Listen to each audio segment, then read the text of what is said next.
ஒரு நாளைக்கு 1000 முறை அல்லாஹ் அல்லாஹ் அல்லாஹ் அல்லான்னு தஸ்பீஹ் செய்யறான். ஆனா உள்ளத்துல பாவம் நிறைந்து காணப்படுது. பாவ மன்னிப்பும் தேடல, ஒன்னும் தேடல. அதாவது நான் உங்களுக்கு புரியுற மாதிரி சொல்றதாக இருந்தா, உள்ளம் ஃபுல்லா நஜீஸை வச்சுக்கிட்டு அதுக்கு மேல தூக்கி தூக்கி தூக்கி நல்லதை போடுறான்.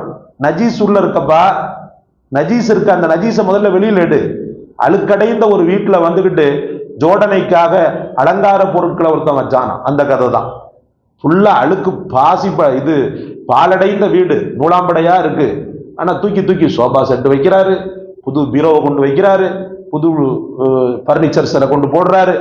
அத மாதிரிதான் பாவ மன்னிப்பு தேடி நூலாம்படை எடு. ஃபர்ஸ்ட் உன் வீட்டுல உள்ள அழுக்கெல்லாம் சுத்தப்படுத்து.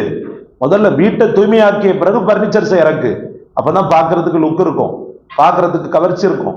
அதை விட்டுட்டு உள்ள ஃபுல்லா நஜீஸை ஃபுல்லா அடைச்சு வச்சுக்கிட்டு அதுக்கு மேல மேல நான் ஒளியை ஏத்துறேன்னு சொன்னா அந்த ஒளியில எந்த பிரயோஜனமும் இல்லைன்றதுதான் அந்த இடத்துல